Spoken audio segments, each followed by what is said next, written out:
Shalom, sesi ini coba kita baca Dua Raja-Raja pasal 7. Mulai ayat 1 sampai 11 kita baca. Lalu berkatalah Elisa, dengarlah firman Tuhan. Beginilah firman Tuhan. Besok kira-kira waktu ini sesukat tepung yang terbaik akan berharga sesikal dan 2 sukat jelai akan berharga sesikal di pintu gerbang Samaria.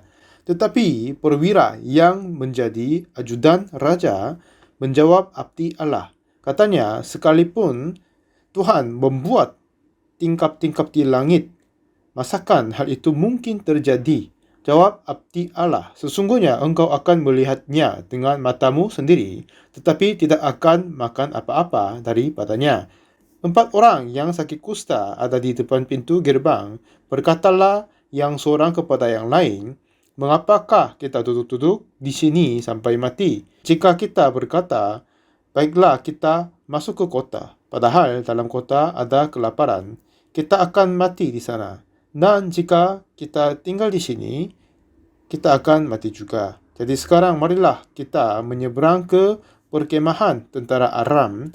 Jika mereka memberikan kita hidup, kita akan hidup. Dan jika mereka mematikan kita, kita akan mati. Lalu pada waktu senja, bangkitlah mereka masuk ke tempat perkemahan orang Aram. Tetapi ketika mereka sampai ke pinggir tempat perkemahan orang Aram itu, tampaklah tidak ada orang di sana. Sebab Tuhan telah membuat tentara Aram itu mendengar bunyi kereta, bunyi kuda, bunyi tentara yang besar. Sehingga berkatalah yang seorang kepada yang lain, sesungguhnya Raja Israel telah mengupah raja-raja orang Het dan raja-raja orang Misraim melawan kita, supaya mereka menyerang kita. Karena itu, bangkitlah mereka melarikan diri pada waktu senja dengan meninggalkan sekemah dan kuda dan keledai mereka serta tempat perkemahan itu dengan begitu saja. Mereka melarikan diri, menyelamatkan nyawanya. Ketika orang-orang yang sakit kusta itu sampai ke pinggir tempat perkemahan, masuklah mereka ke dalam sebuah kemah, lalu makan dan minum. Sesudah itu mereka mengangkut dari sana emas dan perak dan pakaian. Kemudian pergilah mereka menyembunyikannya. Lalu datanglah mereka kembali masuk ke dalam kemah yang lain dan mengangkut juga barang-barang dari sana. Kemudian pergilah mereka menyembunyikannya. Lalu berkatalah yang seorang kepada yang lain, tidak patut yang kita lakukan ini. Hari ini adalah hari kabar baik. Tetapi kita ini tinggal diam saja. Apabila kita menanti sampai terang pagi, maka hukuman akan menimpa kita. Jadi sekarang, marilah kita pergi menghadap untuk memberitahukan hal itu ke istana raja. Mereka pergi lalu bersuruh kepada penunggu pintu gerbang kota dan menceritakan kepada orang-orang itu. Katanya, kami sudah masuk ke tempat perkemahan orang Aram. Dan ternyata tidak ada orang di sana dan tidak ada suara manusia kedengaran. Hanya ada kuda dan keledai tertambat dan kemah-kemah ditinggalkan dengan begitu saja. Para penunggu pintu gerbang menyuruhkan dan memberitahukan hal itu ke istana raja. Sampai 11 kita baca. Dua Raja-Raja pasal 7 ini berkata tentang keberbedaan hati Tuhan dan hati kita manusia. Semua kita yang mengikut Kristus dan pergi gereja, selalu kita membaca Alkitab. Dan semua firman Tuhan adalah kata Tuhan. Apa yang Tuhan sungguh mempentingkan dan berkata adalah pikiran Tuhan dan pikiran kita adalah sudah jauh berbeda. Tuhan adalah lebih berkuasa, lebih hikmat, dan mempunyai banyak jalan dan caranya. Kalau kita menerima hatinya dan firman Tuhan, ada yang bisa terima karena bisa memahami, tetapi ada banyak yang kita tidak bisa memahami. Dan juga semua orang yang pelayanan misi dan berada di dalam kehidupan rohani, mereka masih kurang tahu bagaimana mereka mempersatukan hati sama Tuhan. Ya kan? Banyak orang hanya membaca kitab suci dan berdoa dan lakukan sesuatu yang baik dan berusaha sesuatu, mempersembahkan, melakukan hukum Taurat dan baik-baik ikut gereja. Kiranya kami melakukan baik. Tetapi untuk di pandangan dan standar dari Tuhan itu sudah berbeda. Jadi kalau seseorang tidak belajar kehidupan rohani dengan baik-baik, tanpa itu membaca kitab, mungkin bagaimanapun mereka membaca, tetapi susah dimengerti semuanya. Jadi di dalam kehidupan rohani, semakin banyak kita masuk ke dalam kitab suci, kadang banyak yang kita tidak bisa mengerti. Tetapi ini tidak bermaksud kita tidak bisa mengerti, tapi kita tidak bisa mengerti. Karena kita tidak tahu hati Tuhan dan hanya memahami dengan standar dan pengetahuan diri sendiri, dan kami berkata bahwa kita berada di dalam kehidupan rohani, tapi masih kurang tahu seluruh Alkitab, hanya tahu sebagian saja. Jadi kalau kita mengetahui kitab sebagiannya, sering salah paham. Jadi kita butuh membaca seluruh Alkitab. Di dalam kitab suci, dalam bahasa Korea, ini 1.800 halaman. Kalau saya baca satu halaman, sekitar butuh 2 menit. Dulu saya menghitung berapanya ini, saya butuh 60 jam untuk membaca seluruh Alkitab.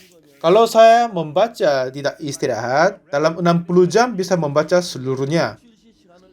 Kadang saya meliburkan diri selama 1 minggu, tidak melakukan apa-apa, fokus membaca kitab. Saya dapat habis membaca perjanjian lama dan baru dalam 1 minggu. Dengan cara itu saya membaca banyak kali kitab suci. Setelah baca 10 kali, 20 kali, setelah kira-kira saya membaca habis 30 kali, saya bisa merasa ada beberapa pasangan dari sini dan yang lain tersambung. Memang ini adalah kitab suci yang tetap sama, tetapi katanya tidak ada yang benar, tidak sama sekali tidak. Katanya Tuhan tidak ada yang benar. Kalau begitu, ya, dari Kejadian sampai Wahyu tidak sama sekali ada kebenaran kan? Tapi Kejadian berkata Nuh adalah seorang yang benar. Roma 1 ayat 17 juga berkata, orang benar akan hidup oleh iman. Dan Yakobus juga berkata, doa orang benar bila dengan yakin didoakan sangat besar kuasanya. Jadi apa maksudnya ini? Katanya tidak ada benar, dia sama sekali tidak. Tetapi kenapa di kitab suci yang lain ada banyak orang-orang benar? Kenapa hal itu terjadi? Bagaimana saya bisa pahaminya? Dari sisi ini tidak ada seorang pun benar, dan ada yang lain katanya ada beberapa yang orang benar. Jadi saya merasa bingung sekali. Sampai sekarang, Pak, ada seseorang yang mengetahui hanya satu saja. Apa? Tidak ada yang benar, tidak sama sekali tidak. Kalau begitu, saya berkata aku benar, aku menjadi dibenarkan. Kalau gitu, iya, mereka tidak percaya. Jadi mereka mau kelahi. Oleh karena ini, banyak denominasi terjadi di dalam kekristenan. Di kasus di Korea, di dalam gereja-gereja di Presbyterian, di dalam Presbyterian juga mempunyai 200 denominasi dibagikan. Jadi ini kitab suci yang tetap sama, tetapi mereka memahami dengan cara diri sendiri, jadi pemahaman masing-masing sudah jauh berbeda.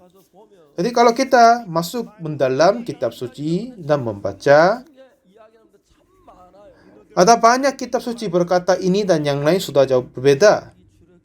Saya terus membaca Kejadian, Keluaran, Imamat, seterusnya. Saya dulu harus memperbarui cara kehidupanku untuk membaca kitab suci. Saya selalu menghitung seluruh kehidupanku. Saya tidak pakai makan lebih dari 2 menit sebelum saya menikah. Saya tidak pernah berjalan tanpa berpikir. Saya tidak pernah duduk tanpa berpikir. Selalu mengambil kertas kecil dan menulis kitab dan mengingat, pikir ulang. Setelah saya membaca 20 kali, 30 kali lebih, lalu saya tersambung apa yang saya membaca dari awal sampai terakhirnya. Roma 3 ayat 10 berkata, tidak ada yang benar, tidak sama sekali tidak. Roma 1 ayat 17 katanya, ada orang benar hidup oleh iman. Katanya di dalam nyata kebenaran Allah yang menolak dari iman dan memimpin kepada iman. Seperti ada tertulis, orang benar akan hidup oleh iman. Jadi apa yang saya tidak bisa mengerti adalah ini memang kitab suci tetap Roma sama, tetapi ayat 1 ada, pasal 1 ada orang benar, pasal 3 tidak ada yang benar. Kenapa? Artinya awalnya tidak ada, tetapi orang berdosa, bukan orang benar, tetapi akhirnya ada jalan bagaimana dia menjadi orang benar. Itu adalah Roma pasal 3 ayat 23 dan 24. Semua orang telah berbuat dosa dan telah kehilangan kemuliaan Allah. Memang kalau kita melihat ayat 23, semua orang telah berbuat dosa. Jadi tidak orang benar, semuanya orang berdosa. Tetapi ayat 24 berkata, dan oleh kasih karunia telah dibenarkan dengan cuma-cuma karena penebusan dalam Kristus Yesus. Telah dibenarkan dengan cuma-cuma karena penebusan dalam Kristus Yesus. Di sini apa yang penting adalah pada saat Tuhan berkata Dia membenarkan kita, kita sudah dibenarkan. Siapa saja kita, tetapi kita telah dibenarkan. Tetapi apakah kita benar sejak awalnya? Tidak mungkin.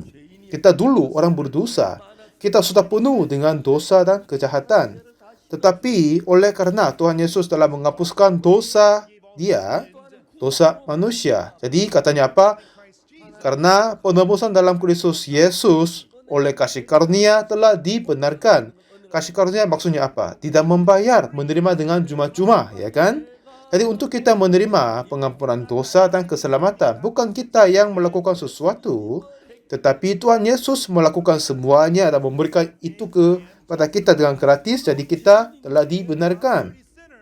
Sungguh kita adalah orang berdosa yang jahat, tapi bukan kita yang kerja, tapi Yesus bekerja, jadi kita telah dibenarkan.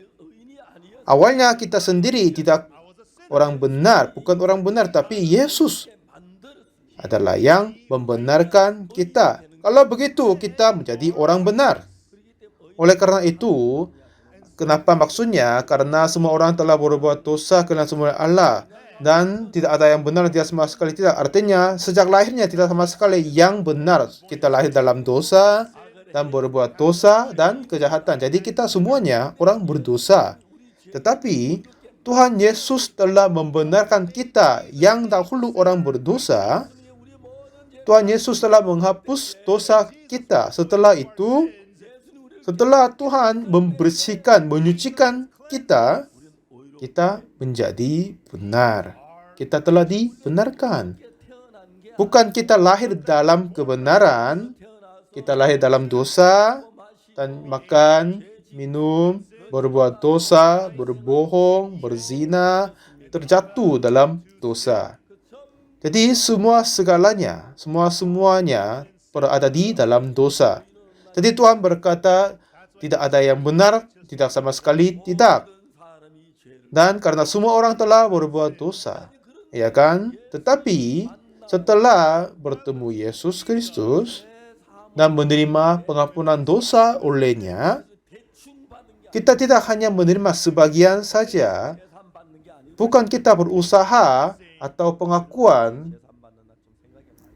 ya kan? Kalau ada yang masih berpikir mengaku dosa dan terima pengampunan, harus kita berpikir berapa persen perbuatan dosa kita dapat mengakui. Kadang kita lupa apa yang kita berbuat dosa, kan? Jadi maksudnya itu sudah mustahil kita berbuat sesuatu untuk menerima pengampunan dosa diri sendiri. Itu mustahil kita melakukan sesuatu dan menghapus dosa kita. Semakin kita berusaha, kita menjadi lebih jahat dan kotor. Jadi dengan pengusahaan, dengan upaya diri sendiri. Tidak ada orang yang membenarkan diri. Oleh karena itu, kita butuh juru selamat. Kita sungguh berbuat dosa. Jadi, Roma 3 ayat 24 ini berkata, ayat 23 berkata, karena semua orang telah berbuat dosa dan telah kehilangan kemuliaan Allah. Ayat 24 berkata, dan oleh kasih karunia telah dibenarkan dengan cuma-cuma karena penebusan dalam Kristus Yesus. Artinya, untuk Tuhan menebus kita, Dia mati atas kayu salib. Dengan itu, menebus kita, menerima kita satu kali untuk selamanya. Jadi menerima keselamatan tidak terjadi oleh pengusahaan kita atau pekerjaan kita. Kalau kita berpuasa, berdoa, dan berupaya hidup dengan baik atau banyak persembahan, tidak terjadi oleh perbuatan diri sendiri. Apa saja yang kita berusaha, dengan itu kita tidak dibenarkan. Efesus pasal 2 ayat 8, sebab karena kasih karunia kamu diselamatkan oleh iman. Itu bukan hasil usahamu, tetapi pemberian Allah. Jadi ayat 9 juga berkata, itu bukan hasil pekerjaanmu. Ini bukan hasil pekerjaanmu. Bukan hasil pekerjaan. Jadi, kalau kita berusaha dan bekerja, tetapi dengan itu tidak bisa menjadi hasilkan itu. Dengan berdoa, dengan berpuasa, dengan melakukan baik, berupaya beberapa hari, mengikut ibadah minggu, ya ini semuanya pekerjaan diri sendiri.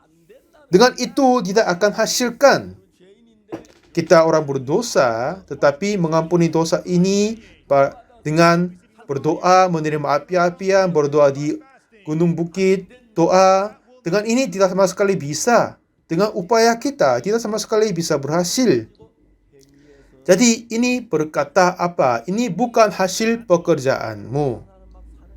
Ada banyak berkata, berdoa di bukit doa, lalu katanya terima api-apian, jadi dosaku telah dihapuskan. Kalau mereka terima api, tidak diampuni dosa tapi terbakar. Ya kan, ini jadi ciri api. Mereka terima api tapi tidak sama sekali terluka, terbakar, tidak masuk akal kan? Atau masuk melihat visi atau melakukan apa-apa, tidak sama sekali, tidak. Tidak sama sekali dijadikan oleh pekerjaan kita, perbuatan kita. Kalau ini bisa sukses, kenapa Yesus harus datang? Dia tidak perlu datang. Yesus tidak perlu mati di atas kayu salib. Dia tidak perlu melakukan apa-apa karena kita tidak sama sekali bisa melakukan untuk membenarkan diri. Jadi Tuhan mengutus Yesus kepada kita. Tapi banyak orang masih berkata, kalau kita sesungguh berdoa, mengaku, berdoa, dosa kita akan diampuni. Kiranya gitu. Tetapi kalau kita berusaha untuk mengampuni dosa, Tuhan Yesus dia perlu datang di bumi ini. Nah, di sini juga berkata, itu bukan hasil pekerjaanmu. Jadi apa yang kita berlakukan, tetapi dengan perbuatan kita, pekerjaan kita, kita tidak sama sekali bisa menghapuskan dosa diri dan menerima keselamatan. Ini bukan kata dari pendeta Pak Oksu, tetapi ini kata kitab suci. Kalau kita hanya sederhana membaca kitab, atau beberapa yang berkhotbah, kalau dalam doa mereka menerima api-apian, itulah hanya menerima pengampunan dosa. Katanya begitu dan bersaksi begitu. Kalau mereka menerima api-apian dan membakar dosa semuanya, maksudnya begitu? Ya, sebelum membakar dosa, bakar dia sendiri dulu kan? Semuanya akan mati karena terbakar, tapi tidak sama sekali tidak. Api-apian tidak akan mengampuni dosa. Hanya Yesus Kristus sajalah yang mengampuni dosa. Untuk keselamatan, ada yang pemberi keselamatan dan ada penerima keselamatan. Untuk keselamatan ini dilaksanakan oleh juru selamat yang pemberi. Bukan kita yang melakukan sesuatu untuk memperoleh keselamatan itu tidak sama sekali bisa. Tidak sama sekali bisa. Karena kita tidak sama sekali melakukan apa-apa, jadi Tuhan mengutus Yesus kepada kita. Banyak orang hanya melihat, membaca sedikit dan sebagian kitab saja dan berkata, aku sudah tahu kitab. Tapi saya sendiri ini sudah banyak sekali, sudah puluhan ratusan kali membaca Kejadian sampai Wahyu. Dan saya terus membaca, awalnya saya menghitung beberapa kali, akhirnya saya lupa berapa kali itu. Tetapi dalam pembacaan banyak kali, apa yang saya dapat mengenal adalah pikiran saya sudah jauh berbeda dari kitab suci. Kitab suci sudah berbeda dari pikiran aku dirinya sendiri. Kitab suci dan firman Tuhan beda total dari pikiranku. Ya kan? Alkitab dan Tuhan berkata, sebab rancanganku bukanlah rancanganmu, dan jalanmu bukanlah jalanku. Demikianlah firman Tuhan. Seperti tingginya langit dari bumi, demikianlah tingginya jalanku dari jalanmu, dan rancanganku dari rancanganmu. Jadi, firman Tuhan yang tertinggi itu,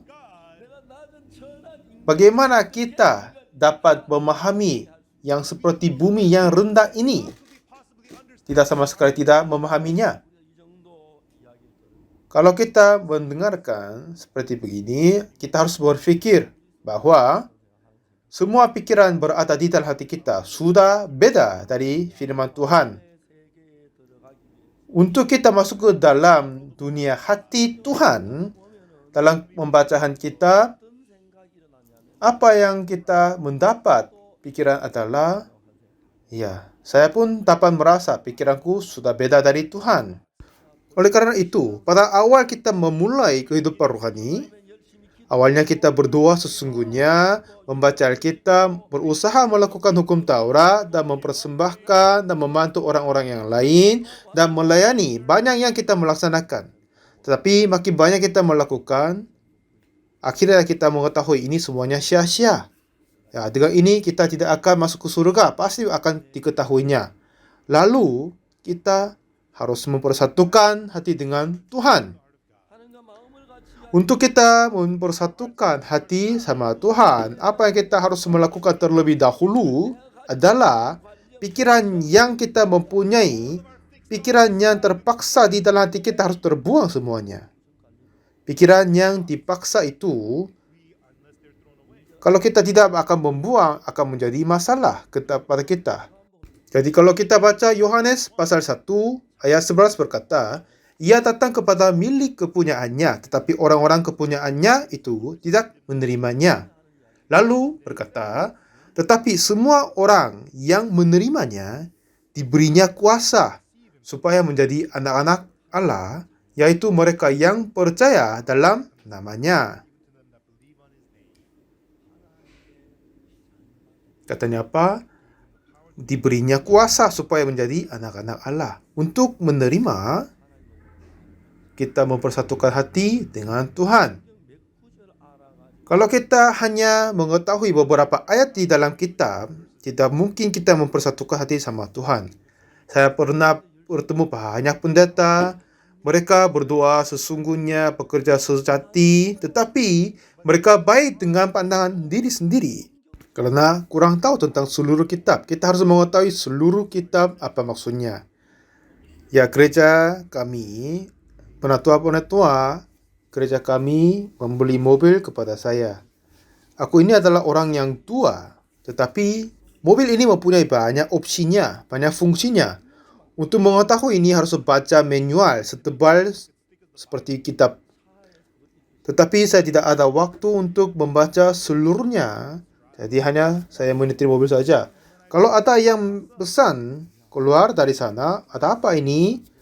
Kalau ada yang bantu menyetir mobil, nggak apa-apa. Tapi aku sendiri tidak tahu apa fungsinya ini.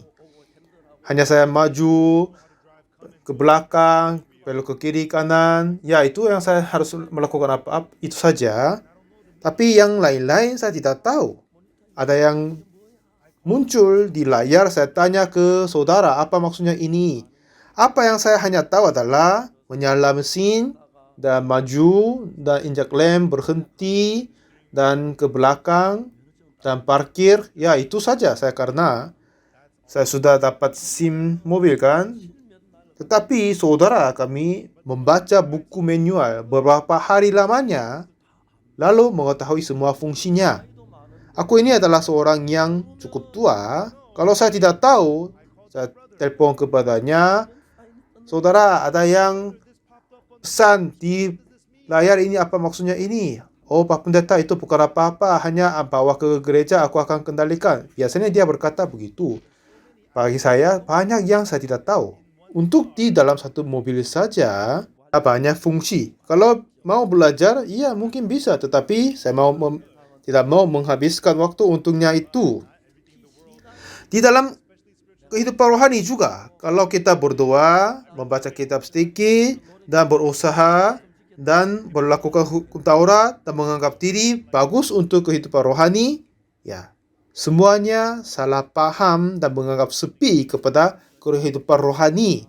Yang penting di dalam kehidupan rohani adalah mempersatukan hati dengan Tuhan Allah. Jadi hari ini kita baca 2 Raja-Raja pasal ke-7. Di negara Israel dan kota Samaria ini, mereka ada peperangan dengan negara Aram. Jadi mereka kalau ada peperangan dengan pedang dan yang lain-lain, tetapi ya, orang-orang Israel hampir kalah. Akhirnya masuk ke dalam kastel dan dikunci dalamnya. Memang waktu itu tidak ada yang bom dan yang lain, tidak bisa hancurkan tembok kastel. Jadi tentara Aram pun tidak bisa melakukan apa-apa, tidak bisa masuk ke dalamnya. Jadi sebuah kastel dari Israel hampir hancur, dan mereka berkata bagaimana caranya dihancurkan. Biasanya ketinggian tembok kastel sekitar 20 meter, ya kan, kurang lebih. Kalau musuh datang, mereka berada di depan tembok kastel. Mereka hanya meletak pasir seterusnya. Setelah pasir terletak menjadi makin tinggi, akan menjadi sebuah bukit sedikit. Lalu bukit itu menjadi lebih tinggi daripada kastel sendiri. Lalu melonjak di situ dan hancurkan kastel itu. Nah, masalah ini adalah tentara Aram datang untuk peperangan di Samaria, tapi mereka mengunci mendalam. Jadi mereka tidak bisa hancurkan mendalam. Masih belum ada misil dan yang lain, ya kan? Hanya tahan saja. Jadi tentara Aram tidak pulang ke negara asalnya. Mereka hanya berkumpul agak jauh dari kastel, main-main saja di luar, dan mereka hanya menunggu di situ. Musim semi datang. Kalau ya, ini ciri-cirinya sudah berbeda di antara negara yang lain. Kalau negara Jepang, mereka buat kastel hanya kepada istana kerajaan saja. Kalau di Korea, membangun kastel sekeliling kota. Kalau Cina, mereka membuat kastel senegara. Jadi inilah caranya bagaimana membangun tembok raksasa Cina. Jadi di tentara Israel juga mereka membangun tembok kota, tidak sampai ke padang. Jadi tentara Aram di luar, mereka main-main di situ. Jadi penduduk-penduduk Israel tidak bisa keluar untuk pertanian. Jadi bisa tahan 1-2 bulan, tetapi sedikit demi sedikit makanan menjadi habis di kota Samaria. Jadi oleh karena kelaparan terjadi di dalam kota Samaria, akhirnya ibu-ibu makan anaknya sendiri. Hal-hal yang kesedihan ini terjadi kepada mereka. Katanya kalau orangnya terlalu lapar, pandangan mereka sudah menjadi aneh dan berbeda.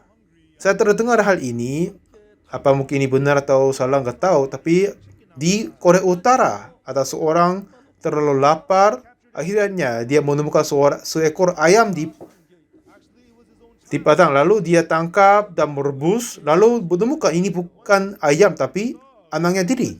Ada yang lain melihat ada anjing masuk ke dalam rumah, jadi tangkap dan bunuh dan rebus dulu, tapi ternyata ini ayahnya sendiri. Ya, seperti kalau orang-orang yang lapar sekali, dia tidak bisa melihat apa adanya. Jadi kalau seseorang terlalu lapar, ternyata artinya berkata dapat melihat begitu. Jadi seluruh negara menjadi lapar sekali, hampir hancur. Pada saat itu, abdi Allah Elisa berkata, dia bersuruh kepada masyarakat di Israel, dengarkanlah firman Tuhan, saudara-saudara. Tuhan berkata, beginilah firman Tuhan. Besok kira-kira waktu ini, sesukat tepung yang terbaik akan berharga sesikal. Dan 2 sukat jelai akan berharga sesikal di pintu gerbang Samaria. Ya, katanya apa? Jadi katanya apa? Sesukat tepung terbaik akan menjadi sesekal dan 2 sukat jelai akan berharga sesikal. Maksudnya apa ini? Kemungkinan waktu itu kelaparan hebat terjadi. Jadi kemungkinan harga jelai akan menjadi 10 atau 10.000 shikal. Tetapi terjadi apa? 2 sukat jelai akan menjadi berharga sesikal. Ini tidak mungkin terjadi. Tetapi inilah firman Tuhan. Tuhan telah memberi firman seperti ini, tapi di dalam pandangan kita, pemahaman kita tidak masuk akal. Jadi, perwira dari raja berkata, sekalipun Tuhan membuat tingkap-tingkap di langit, masakan hal ini mungkin terjadi? Lalu abdi Allah Elisa berkata, sesungguhnya engkau akan melihatnya dengan matamu sendiri, tetapi tidak akan makan apa-apa daripadanya. Jadi perwira ini menganggap apa? Pikiran diri lebih benar daripada firman Tuhan. Banyak jemaat, hampir semua jemaat di dalam gereja saat ini pada saat membaca Alkitab, tetapi mereka mengikut pikiran diri sendiri, akhirnya menyangkal firman Tuhan. Jadi oleh karena itu, walaupun kita membaca satu kitab, tetapi telah dibagi banyak denominasi. Aku pun masih kurang tahu seluruh Alkitab, tetapi kadang banyak gereja dan pendeta memberi khotbah sudah berbeda dari kitab suci. Saya sering ditangkap begitu. Kitab berkata tidak hanya tentang orang benar atau yang lain, tetapi di sini Tuhan berkata, besok kira-kira waktu ini sesukat tepung yang terbaik akan berharga sesekali. Artinya makanan menjadi lebih murah sekali. Jadi harga turun jadi 1% atau 1.000. Jadi tetapi perwira berkata, sekalipun Tuhan membuat tingkap-tingkap di langit, masakah hal ini mungkin terjadi? Jadi kita manusia mempunyai pikiran diri dan melihatnya. Tuhan membenarkan kita, katanya. Tapi kita merasa apa? Kita bukan orang benar.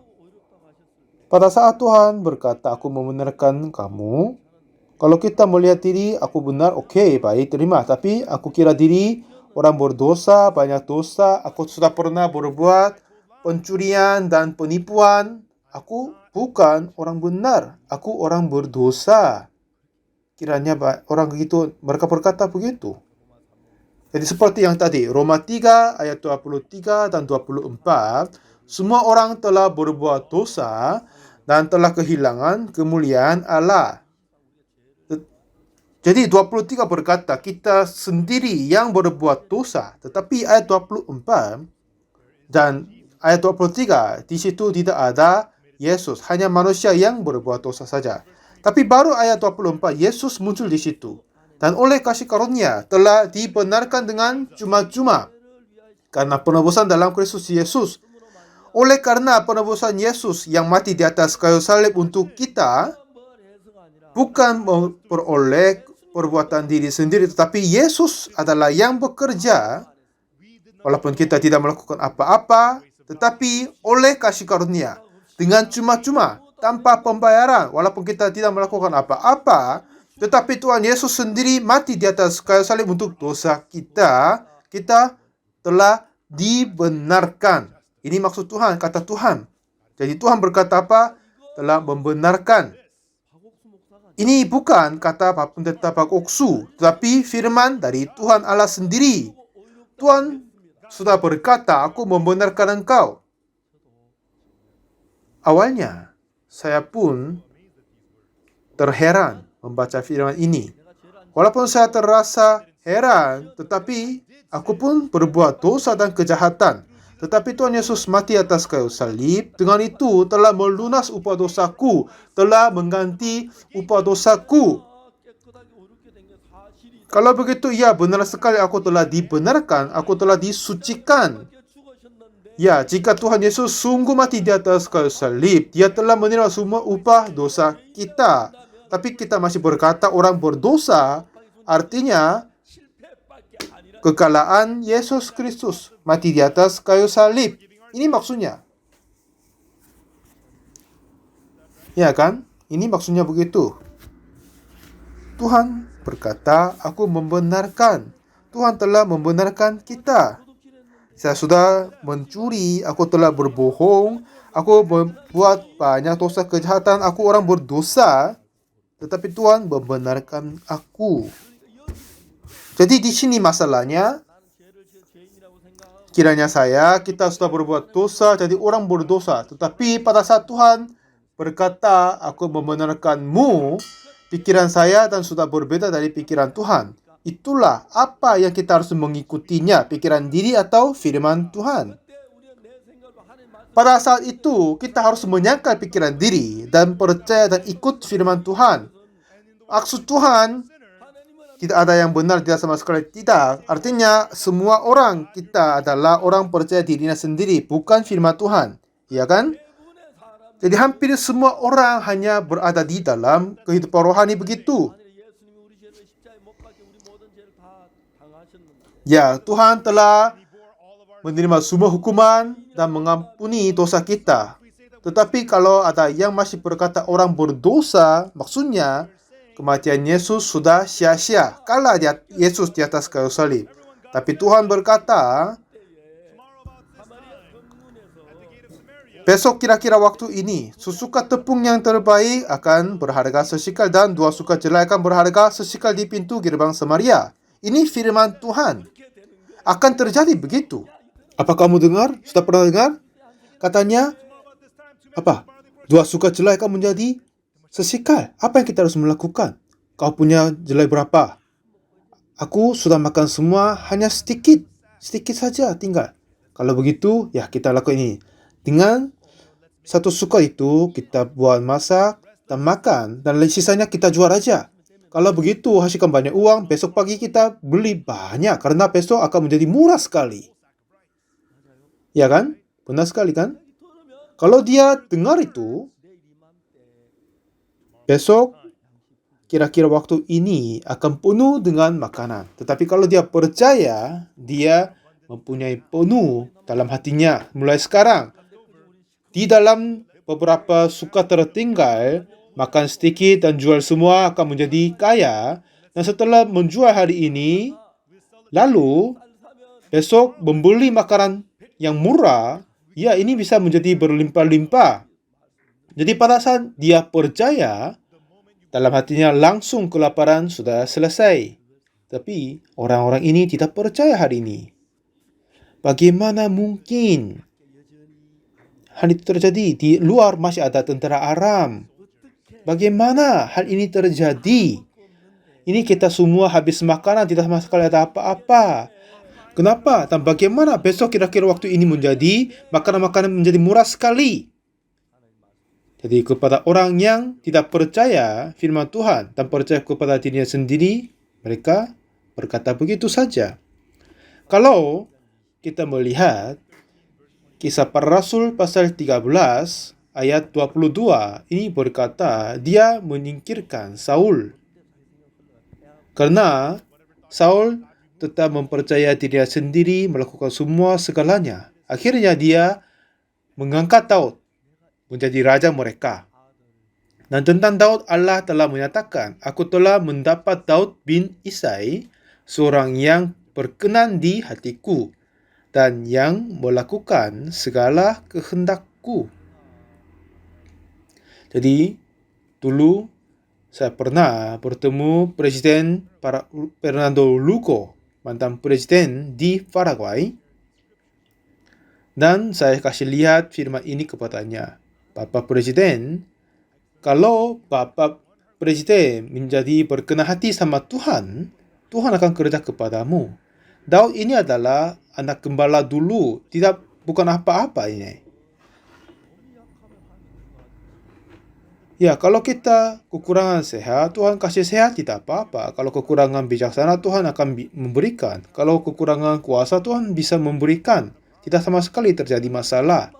Oleh karena itu, tinggal kita berkenan hati dengan Tuhan, mempersatukan hati Tuhan. Tuhan tersambung dengan kita, memberi kuasa, bijaksana, kekuatan, kesehatan, dan semuanya. Ya kan? Jadi, Pak Presiden, harapkan Anda berkenan hatimu dengan Tuhan, seperti Daud. Kalau begitu, melalui Anda, seluruh Paraguay akan diberkati oleh Tuhan. Setelah saya memberitahukan ini, kedua kali saya berkata, Pak Presiden, saya mau kasih tahu bagaimana kita berkenan hati dengan Tuhan. Apa yang paling penting adalah Anda mempersatukan berkenan dengan Tuhan. Untuk itu, apa yang kita harus melakukan terlebih dahulu adalah, walaupun Anda adalah presiden tapi sudah pernah berbuat dosa, Tuhan tidak sama sekali bersekutu dengan orang berdosa. Tuhan mengampuni dosa manusia. Jadi, kemungkinan Anda pun berpikir orang berdosa karena berbuat dosa, tetapi Tuhan telah mengutus Yesus untuk mengampuni dosamu, dan dengan kematian Yesus di atas kayu salib telah menghapus semua dosamu satu kali untuk selamanya. Iya kan? Jadi, banyak orang sudah tahu Tuhan Yesus mati atas kayu salib untuk mengampuni dosanya, tetapi kiranya dia masih berbuat dosa, jadi masih orang berdosa. Tapi kalau kita baca Alkitab, tidak maksudnya begitu. Tuhan Yesus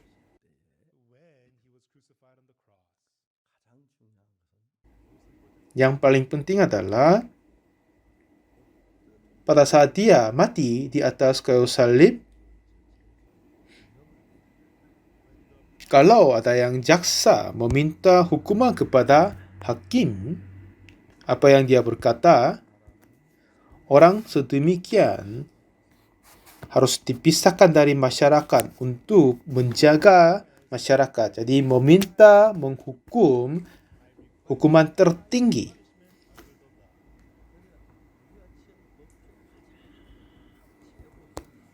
Jadi hukuman yang tertinggi dari pengadilan adalah memang hukuman mati kan? Kalau gitu, membunuh seorang yang lain akan menerima hukuman mati. Kalau membunuh 2 orang akan terima hukuman mati.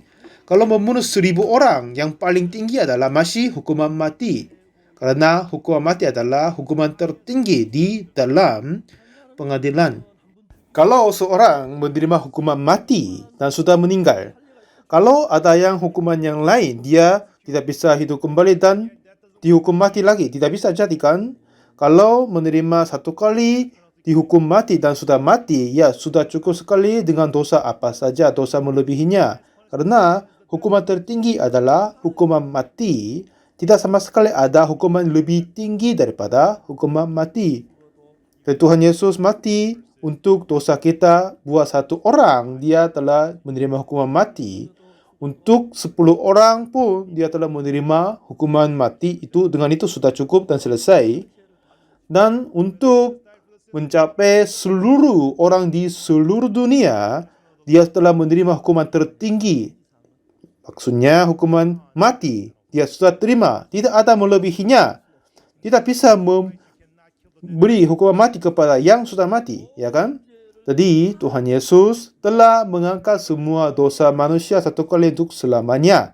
Semua dosa dunia dan dosa manusia. Dosa yang kita ingat dan dosa yang kita sudah lupa. Apa yang kita berbuat zaman yang lalu. Jadi semua dosa mengumpulkan semua dan mengakhiri dengan kematian Yesus dirinya sendiri di atas kayu salib. Oleh karena itu, dengan kematian Yesus di atas kayu salib, dia tidak mati karena dia mempunyai dosa diri sendiri. Dia tidak sama sekali mempunyai dosa. Tapi kenapa dia harus mati? Karena dosa kita manusia. Pada saat Tuhan Yesus mati di atas kayu salib, dia tidak sama sekali menentukan sampai tanggal tahun berapa atau selama 1 bulan, 1 tahun aku akan mengampuni dosamu, melebihinya aku tidak akan tanggungkan. Tuhan tidak sama sekali berkata begitu. Tetapi Tuhan telah menggenapkan kelepasan yang kekal. Coba kita cari kitab suci, Ibrani pasal 10. Coba kita semua cari Ibrani pasal 10.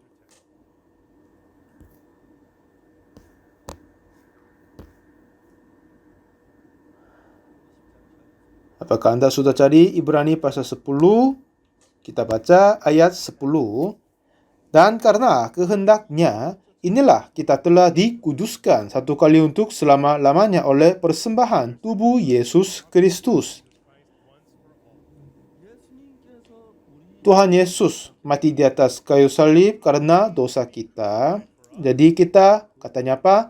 Telah dikuduskan. Ini kata kitab suci. Kenapa? Pada saat Tuhan Yesus mati, dia mati karena dosa kita. Jadi saya mau tanya, apa Alkitab berkata? Tuhan berkata apa kita orang berdosa atau telah dikuduskan? Ya, katanya kita telah dikuduskan. Kita telah disucikan, telah dihapuskan dosanya. Jadi pada saat Tuhan Yesus mati di atas kayu salib, karena hukuman tertinggi adalah hukuman mati, jadi dia mengorbankan diri untuk 1 orang, hukuman mati. Untuk 1000 orang, masih hukuman mati. Untuk seluruh orang, masih hukuman mati. Ini sudah cukup sekali. Jadi dengan hukuman mati kepada Yesus Kristus, sudah kematian, dosa kita telah termasuk ke dalamnya. Oleh karena itu, semua dosa kita telah dihapuskan. Jadi kitab suci bilang apa? Kita telah dikuduskan. Hanya percaya firman ini saja. Karena inilah firman Tuhan Allah. Di sana apa ada yang alasan yang lain? Apa ada kata yang lain? Kalau kita berkata, aku telah mengutus kamu, jadi kita dikuduskan. Ini bukan kata pendeta Pagoksu. Ini bukan katanya Petrus. Tetapi firman Tuhan Allah sendiri. Amin. Amin. Boleh mengucap amin. Amin. Dan karena kehendaknya, inilah kita telah dikuduskan satu kali untuk selama-lamanya oleh persembahan tubuh Yesus Kristus. Ayat 11.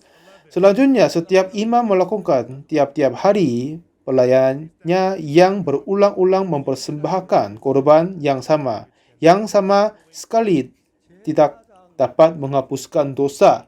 Jadi imam-imam menyembelih kambing domba, mempersembahkan korban karena dosa, tetapi persembahan korban itu dapat mengampuni dosa 1 atau 2, tetapi tidak selamanya.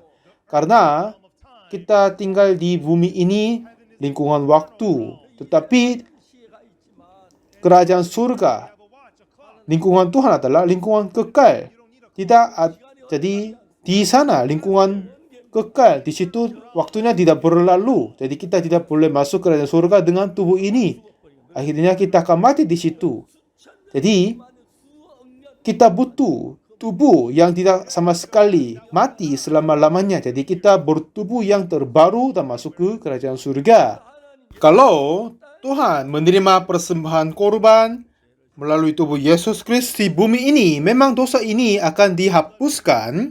Tetapi misalnya kalau seseorang menerima pengampunan dosa oleh Yesus Kristus dan menerima pengampunan dosa, tapi waktunya berlalu, persembahan itu sendiri akan menjadi masa lalu, berlalu. Jadi pada saat berulang mempersembahkan korban, kita butuh korban lagi, dan berulang dan ulang lagi. Jadi dipersembahkan korban selalu dilaksanakan oleh imam-imam di Perjanjian Lama. Tetapi kalau Yesus menyerahkan darahnya di bumi ini dan membubuk darah di atas tantung mezbah yang di bumi ini, jadi setiap kali kita berbuat dosa, Yesus harus mati ulang. Jadi 1000 kali, 10.000 kali, itu pun masih kurang cukup untuk mengampuni seluruh dosa kita. Jadi Tuhan membawa darahnya masuk ke tabernakel yang ada di dalam kerajaan surga dan membubuk darah dan memersik darah di situ. Karena persembahan korban di kerajaan surga adalah selama-lamanya. Amin. Amin. Haleluya. Kalau kita baca satu pasal sebelumnya, Ibrani pasal 9 ayat 11. Ini berkata, tetapi Kristus telah datang sebagai imam besar untuk hal-hal yang baik yang akan datang. Ia telah merintasi kemah yang lebih besar dan yang lebih sempurna, yang bukan dibuat oleh tangan manusia, artinya yang tidak termasuk ciptaan ini. Di Perjanjian Lama, mereka membangun tabernakel, kemah suci, karena dipanggil kemah suci. Di zamannya Salomo, mereka membangun bangunan yang tetap, tetapi zamannya Musa, mereka berada di dalam padang gurun, mereka membuat kemah suci, biar mereka gampang dipindah tempat yang lain. Jadi, ini bukan bait Allah, tetapi tabernakel, jadi kemah suci, kemah. Jadi katanya, yang lebih besar dan yang lebih sempurna, yang bukan dibuat oleh tangan manusia, artinya tabernakel, kemah suci yang ada di kerajaan surga. Jadi bait Allah yang ada di surga untuk selama-lamanya, tidak dibuat oleh tangan manusia, tidak berada di dalam ciptaan ini, tetapi yang lebih besar dan yang lebih sempurna. Ini dipanggil apa? Kemah, ya kan? Di dalam bahasa Inggris juga berkata kemah suci, tabernakel. Dalam bahasa Inggris pun juga katanya kemah suci, tabernakel. Artinya, bait Allah sesungguhnya berada di dalam kerajaan surga. Jadi, Tuhan Yesus tidak berdarah, menumpah darah di kemah suci yang ada di dalam ciptaan ini, yang bumi ini, tetapi yang tidak dibuat tangan manusia, yang tidak ada di dalam ciptaan ini, tetapi yang lebih besar dan yang lebih sempurna, yaitu bait suci, bait Allah yang ada di kerajaan surga. Di sana memersik darahnya, bubuk darahnya. Ayat 12 berkata, dan ia telah masuk satu kali untuk selama-lamanya ke dalam tempat kudus, bukan dengan membawa darah domba jantan dan darah anak lembu, tetapi dengan membawa darahnya sendiri. Dan dengan itu, ia telah mendapat kelepasan yang kekal. Jadi, domba, lembu, ini adalah bayangan Yesus Kristus. Jadi, Yohanes Pembaptis berkata, lihatlah anak domba Allah yang menghapus dosa dunia. Jadi pada saat mereka mempersembahkan korban di bumi ini, tanah ini, melalui darah anak kambing domba, tetapi bukan itu, tetapi Yesus membawa darahnya sendiri masuk ke dalam kerajaan surga dan dengan itu mendapat kelepasan yang kekal, dan dia telah masuk satu kali untuk selamanya. Jadi berkata, ia telah mendapat kelepasan yang kekal. Dan oleh karena itu, satu ayat selanjutnya, Ibrani 10 ayat ke-14 ini berkata, sebab oleh satu kurban saja ia telah menyempurnakan untuk selama-lamanya mereka yang ia kuduskan. Terus ayat 17, dan aku tidak lagi mengingat dosa-dosa dan kesalahan mereka. Ayat 18, jadi apabila untuk semuanya itu ada pengampunan, tidak perlu lagi dipersembahkan kurban karena dosa. Jadi persembahan tubuh Yesus adalah persembahan untuk selamanya. Jadi dia telah mendapat kelepasan yang kekal. Tidak perlu kita melakukan apa-apa yang lagi. Dia telah melaksanakan, menggunakan semuanya dengan sempurna. Jadi Alkitab telah menjelaskan, mendetail kepada kita semua. Dengan itu, semua dosa kita telah selesai, telah mengakhiri di atas kayu salib satu kali untuk selama-lamanya. Oleh karena itu Tuhan boleh berkata, telah membenarkan kita, telah menguduskan kita, telah menyempurnakan kita. Bukan kita tidak berbuat dosa, tetapi kita sungguh berdosa, tetapi dosa semua telah dihapuskan, diampuni untuk selama-lamanya. Kita berada di dalam banyak masalah karena kita membaca kitab dengan pandangan pemahaman diri sendiri. Tetapi semoga menyangkal pikiranmu dan membaca firman Tuhan dan terima apa adanya. Kalau gitu bilang apa Tuhan? Tuhan berkata, aku membenarkanmu, jadi kita dibenarkan. Tuhan menguduskanmu, kita telah dikuduskan. Saya akan coba lihat apakah aku sudah menjadi sungguh kudus atau tidak. Ini mencobai Yesus dan Tuhan. Tidak boleh begitu, ya kan? Tuhanlah yang membenarkan kita dan menguduskan kita. Jadi, menyangkal semua pikiran yang kau punya sampai sekarang dan masuklah dalam firman Tuhan dan punya iman kepada Tuhan.